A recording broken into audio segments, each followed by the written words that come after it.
Hello mga kalingap, shoutout po sa ating lahat and welcome po sa ating channel, ang Roel of Malalag. So if you are new to my channel mga kalingap, don't forget to subscribe, Roel of Malalag, and hit the notification bell to be updated for more videos. So for today's vlog mga kalingap, mag-update po tayo dito po sa ating pinagawang bahay po kay Erica, no? And salamat po sa mga tumulong dito mga kalingap para po maipaayos po natin itong bahay po na tinitirhan po nila Erica. So ngayon mga kalingap, update po tayo sa pang-pitong araw po ngayon, no, sa paggawa mga kalingap. Kung ano pong nabago, no, simula nung na pumunta po tayo dito mga kalingap, and syempre kumustahin din po natin sila, no. Kaya yan mga kalingap yung bahay po nila Erica. Dito na po sila kuya. Kasya lang yung hollow blocks kuya? 50? Ayan. Ganda na po. May sanipa na mga kalinga po. Ayan, may sanipa na po yung bahay nila Erica. Ayan, grabe. Ganda po mga kalingap ng bahay po nila Erica. Ayan, may sanipa mga kalingap, no?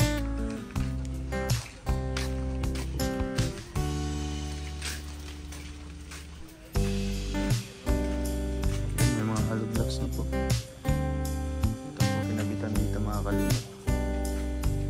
Bago pa lang po ito kuya.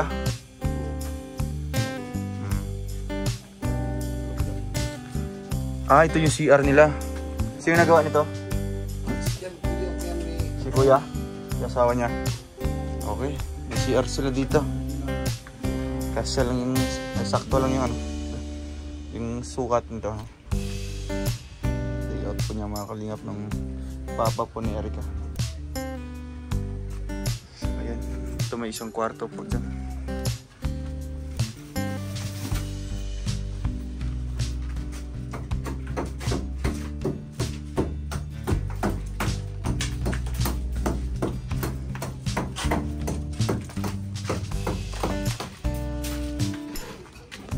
Ito mga kalingap, no?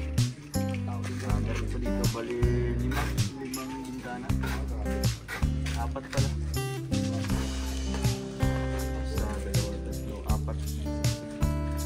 Mga kalingap, tatanggalin po yan, no? Papalitan po natin yan ng sliding window. Ayan, ganda po ng bintana nila Erica. Dito mga kalingap, sliding window po yan. Ayan, sabayan niyo po kami, mag-angkot kami ng hollow blocks nila Erica doon. Erica, anong masabi mo sa mga dito, mga viewers? Maraming salamat po sa viewers. Oo, kasi nung nalaman nila na buntis pala si mama mo, nabasa mo yung mga comment? Hindi. Opo. Nabasa mo? Ay, hindi po. Ay, hindi. Si mama lang ata po. So binabasa niya. Dito tayo, sa mainit. May ito po, mainit. So bakit binabasa ni mama mo? Nagbabasa siya? Nakita mo? Opo, pati po si papa kaganina. So anong masasabi mo sa kanila?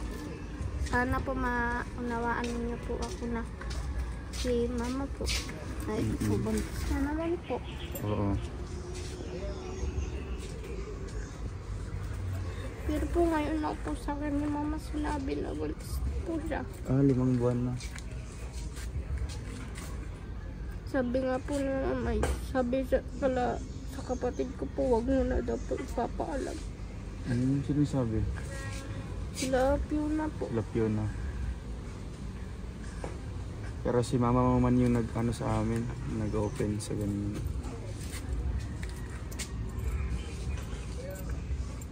So, nasasaktan ka din sa mga ibang ano, ibang nagko-comment doon. Hindi ko na ka po binabasa. Hindi mo na binabasa, o nga. Para naman kay mama mo, anong nararamdaman mo sa kanya? Sana po pag nanganak na po siya, wag na po magka-baby ulit. Huling ano nyo na, kasi ikaw ang mahihirapan, di ba? Ikaw ang panganay. Kami nga po lula ko nahihirapan na pag-aalaga. Kasi po ayaw po ni Lola magbabantay sa ospital. Kasi nung nanganak doon si si mama mo nung sa bunso nyo, 50-50 daw siya nun. Diba? Sabi ni lola mo. Opo. Kaya hindi natuloy yung palay gate.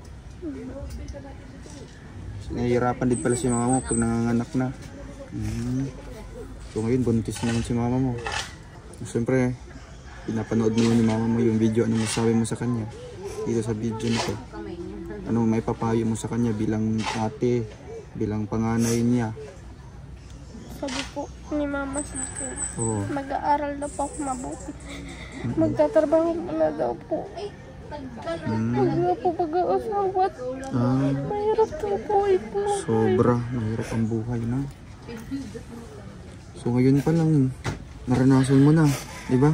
Kung gaano kahirap ang buhay na walang maayos na trabaho, walang maayos na tirahan, no? Kaya, siyempre, naunawaan mo din, no? Na kung anong sitwasyon nila mama mo. Kaya pagbutihin mo yung pag-aaral mo, Erica. Ha? Ikaw lang yung pag-asa nila mama mo. Mga kapatid mo, ikaw lang.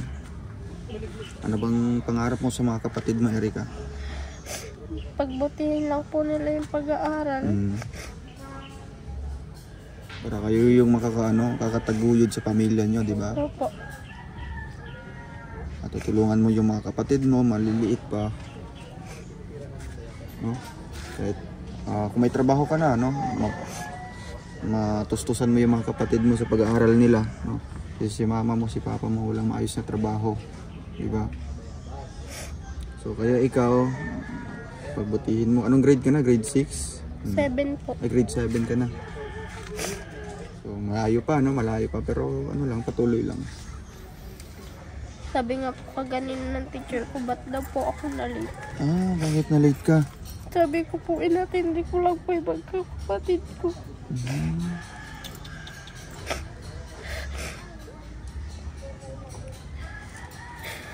So umaga pala, anong ginagawa mo? Halimbawa, pagising nyo, paano mo inasikaso yung mga kapatid mo? Nagluluto ka pa? Opo, sila mama po, turulog pa. Kasi po pag gagabi po, puyat po si mama. Bakit? Madaling araw na po natulog. Sa Pagbantay po ng kapatid ko. Lalo na pa lang, dalawa yung maliliit, no? Pati si Chelsea, kailangan pa din ng alaga din. Kaya, Lalo na po pag anak na po. oo, pag mga anak, grabe, sabay-sabay na. Ilang taon na yun si bunso nyo? Yung lalaki Yung si Godfrey. ano po, 2 po. 2 taon na siya. Tapos si Chelsea, 3. Po. Grabe, sunod-sunod na. So ngayong Mayo naman, manganganak na si mama mo. Panibagong babantayan nyo naman. No? Grabe. Pero siyempre, Erica, no? Andyan naman, no? Nangyari na yan. Tatanggapin na lang natin, no? Siyempre, kapatid mo din yan. Ang importante ay ganyan po na kilala kayo ng kalingap, no? At paano natulungan kayo, di ba? Kaya na lang, hayaan nyo na lang, no? Hayaan mo na lang si mama mo. Siyempre, ikaw din, magpapayo ka din kay mama mo, no? Sabihan mo din kung gaano ka-importante ang ganito lang, no? Anim na kayo, di ba? Mag-6 na kayo. Kaya sana huli na yan, no? Huli na yan. Kasi ikaw mahihirapan dyan, di ba? Ikaw yung panganay nila. Siyempre kung busy si mama mo, ikaw yung sasalo ng mga trabaho, ikaw yung maghanap buhay din. Bakit na ka, medyo na emotional ka, Erica? Nalungkot ka? O... Hindi naman po sa malungkot. Ayoko lang po kasi na mahirapan si mama sa pagkaganak. Makatulad po dati. Kaya nga, di ba? Sabi daw po ng doktor, dalhin na lang daw po doon sa... Provincial. Po. Kaso nga lang po, ako po yung nagbabantay. Wala po si Papa. Saan si Papa mo nung nanganak si mama mo? Nagtatrabaho po. Nasa Maynila nun? Hindi po na, lang po, nasa bayan. Sa bayan lang. So, bali, siyempre, mahirapan si mama mo, pati din ikaw, no? Andun na yung pangangamba, no? Takot. Baka anong mangyari sa mama mo tuwing mga anak. Kaya nga po din nasama si lola ko po. Kaya sinasama si lola mo? Hindi po. Sabi po ni lola siya lang daw, kahit daw po siya lang magbantay doon sa dalawang kapatid. Ayun. Siyempre, Erika, nakita mo na yung bahay nyo. Anong masasabi mo sa mga tumulong? Natupad na yung ano nyo, yung pangarap nyo, di ba? Opo. May paayos natin itong bahay nyo. Siyempre, sa tulong din ng ating mga buting sponsor. Kalak na lang po, bubong lang po. Ay, akala. Oo nga, no? Kasi sabi natin, bubong lang yung ayusin natin dyan. Pag mapalitan yung bubong, magsasahig tayo. Pero ngayon, talagang buong bahay na, no? Pati dingding sa kanilang kwarto, inayos po natin mga kalingap. Yung bintana po at saka CR nila, talagang ginagawa na po mga kalingap, no? Kaya, syempre buong bahay po yung ginawa natin dito mga kalingap, no? Lalagyan po natin yan ng ng mga bintana, no? Sliding window yan. Kaya ayan, Erika, anong message mo sa kanila para naman maramdaman ng ating sponsor kung ano yung pasasalamat mo para sa kanila? Maraming salamat po sa tumulong sa po nagagawa po ng bahay namin. Sa po, kala ko nga po, lang po, kahit yero lang po yung ipalit ninyo, malaking bagay na po yun. Kala ko nga po yung pag-aaral lang po ang susuportahan nila.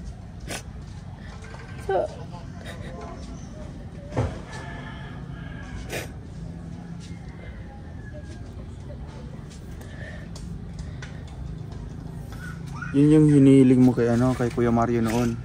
Sana kuya masuportahan yung pag-aaral mo. Opo.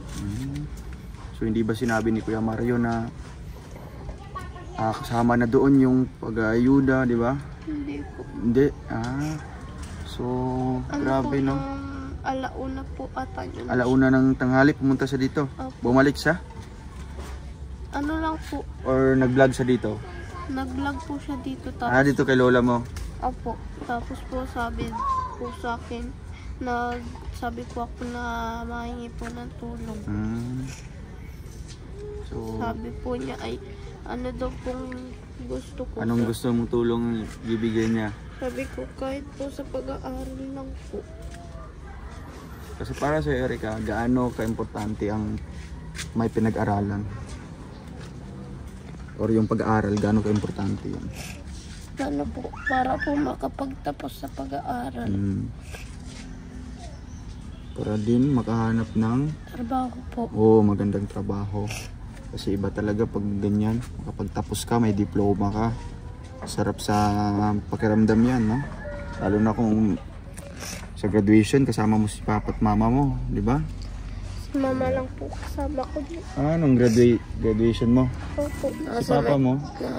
Sa Maynila. Nagtatrabaho. Kaya saksi talaga si mama mo kung gaano ka kasipag mag-aral, di ba? So ngayon, Erika, ako tayong Hello Vlogs. Okay ka lang? Huwag po mga kalingap, no? Sipag din po ni Erika, mga kalingap. Nakapag po kami ng Hello Vlogs kasi gagamitin ko ito para sa kanilang isa-isa lang sa'yo. Dalawa sa'yo?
Binago na lahat, ano?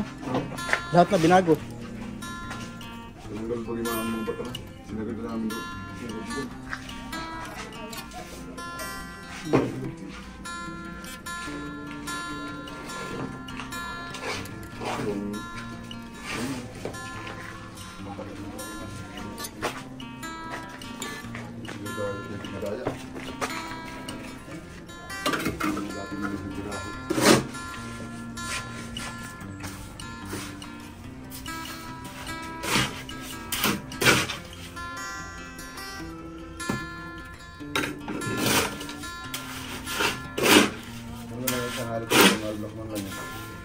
Yung screen, nakuha niyo yung screen? 2 metro? Ah, di mo nabuksan?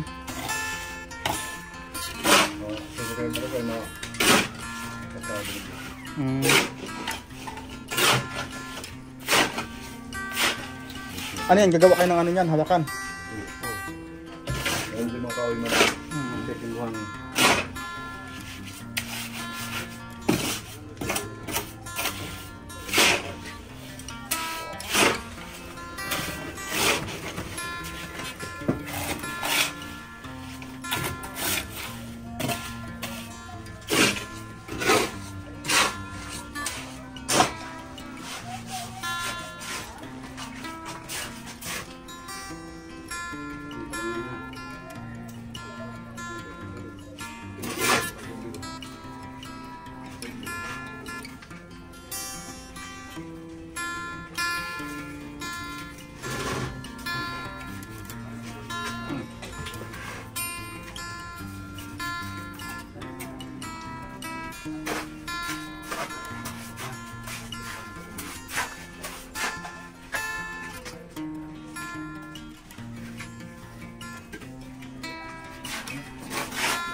Stop mo muna, stop mo muna.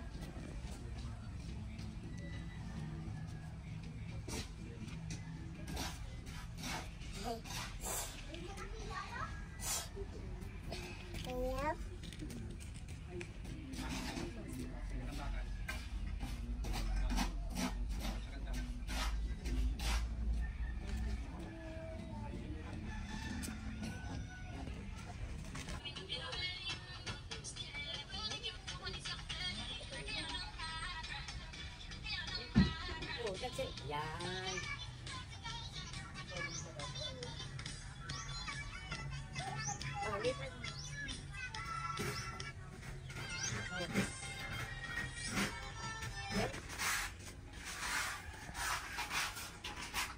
Ayan po mga kalingap na. Update po natin ngayong araw.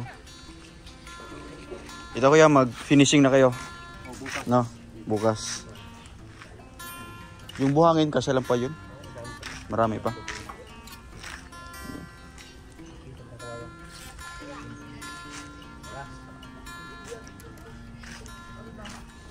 Ayan, mga kalingap. So ngayon po, magsisimula na po na mag-finishing dito sa loob mga kalingap. No? Mas maganda po ito kung malagyan po ng finishing mga kalingap. At mas lalo pong titibay kasi pipinturahan po natin ito mga kalingap. So yung CR, gagawin po nito mga kalingap. Yan, gagawin pa yan. Sinimulan na po ng papa po ni Erica ito. Yung paggawa po ng kanilang CR. So dyan po ang kanilang CR. Bibili po tayo doon ng yero, kahoy, no, para po dito. Siyempre bagong inidoro. At may flooring yan mga kalingap. Pati ito din mga kalingap. Gagawin po nating dirty kitchen, no, dito sa likod mga kalingap. Dito po sila magluluto, no. Yan po. Sila kuya na lang po bahala. Extendan po natin yung bubong doon papunta. Para may bubong dyan mga kalingap. Tapos dirty kitchen dyan. Dyan sila magluluto, no. Tapos dito purely mga ano lang nila. Pinggan, no, plato. Yan. Kasi kung gusto nila mga kalingap, magluto gamit ang kalan dito po sa likod. So ayan, update natin mga kalingap. Siguro po mga kalingap, pagbalik na lang po natin ulit yung update natin sa ating listahan mga kalingap, no? And disclaimer lamang po, no? Disclaimer po. Ang listahan na yun mga kalingap, sa mga hindi po nakakaalam, no?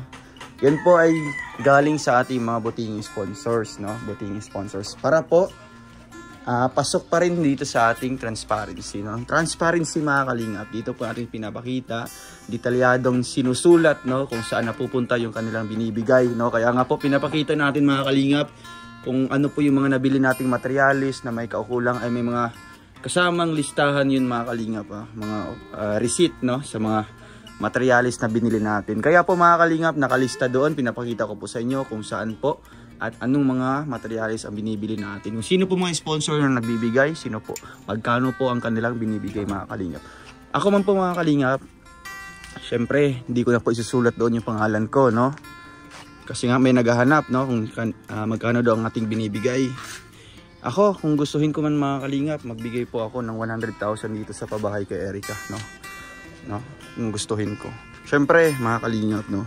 Ang budget natin, binabudget natin, no? Budget natin mga kalingap, andyan pa, meron pa. Kaya po mga kalingap, yan po ang ating ginagamit sa ngayon. Syempre, kung maubos yun mga kalingap, doon tayo kukuha sa ating bulsa, no? Sa ating bulsa mga kalingap. Kaya po makaka-assure po kayo na matatapos po ito kahit yun lamang ang ating sponsors, no? Yung nakalista doon, last vlog natin. Kaya po wala po akong dapat na sabihin, no, sa inyo kung magkano ang aking binibigay, no? Magkano po ang binibigay ni Roel of Malalag. Kasi po mga kalingap, tayo po, no, charity vlogger, di na po natin yan pinapakita, no? Di na po natin yan nililista kung magkano ang ating nagastos, no? Nasa sa atin yan mga kalingap, no? Nasa sa atin yan. Kaya syempre, no, kung may mga ibang tao man dito na talagang napaka yung meticuloso, no, gusto talaga alamin yung mga bagay-bagay na ganyan, no? Ano na lang po, no?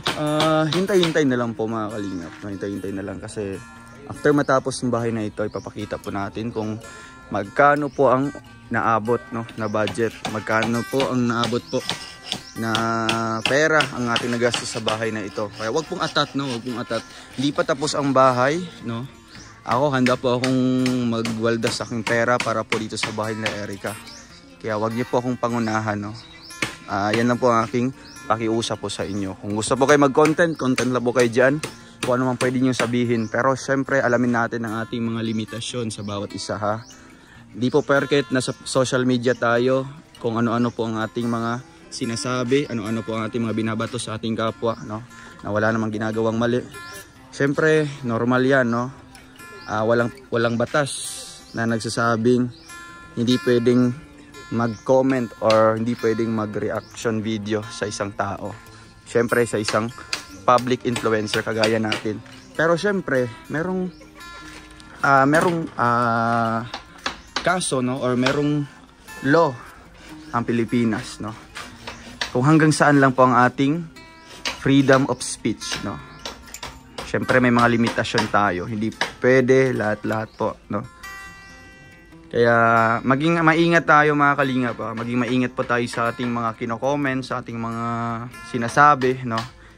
Kasi po mga kalingap, no, sa isang salita lang pwede yan syempre sa isang salita lang mga kalingap, no. Yan po ay nakakasakit po ng damdamin, no. Yan po ay nakaka-apekto po sa isang tao. Kaya yun lamang po mga kalingap at sana maunawaan nyo po. At maging updated lang po tayo dito mga kalingap, ha. Huwag po tayong manood lang sa isang video, ha. Huwag po kayo magre-react lang, halimbawa po sa mga reactors, halimbawa lang, na kumukuha ng ating mga videos. Huwag po kayong bumabase lang sa isang part. Halimbawa dito kina Erica, nakailang part na po ito, halimbawa part 8. Huwag nyo pong bigyan ng reaction yung part 8 kung hindi pa kayo nakapanood ng part 1 hanggang part 7, no. Dapat panoorin nyo po lahat ng part bago po kayo mag-react sa part 8, di ba mga kalingap? Para alam nyo po yung flow, no, yung series po ng videos natin dito kina Erica, kung paano nakilala, no, ano yung naitulong natin hanggang makaabot po sa kasalukuyan, no, sa ngayon. Kaya yun po ang aking paalala mga kalingap po. Maging maingat po tayo sa ating mga kino-comment, no, at pagre-react, no. Kung kinukuha lang po natin yung mga video, hindi na paalam, tapos ginagamit po, no, sa pagre-react in a negative way. Saan nyo po kinukuha yung hiya nyo po, no? Hindi po kayo nagpaalam ng mga video. Syempre video natin yan, pinaghirapan pa natin yan. Kinukuha nyo lang, tapos doon nyo pa nire-upload sa inyo, no? Tapos nagko-comment pa kayo ng mga negative, no, tungkol dyan. Mahiya naman po tayo, no? Kung meron po tayo niyan, no? Mahiya po tayo. Kaya yun lamang po mga kalingap. Salamat po sa ating lahat and God bless po. Bye bye.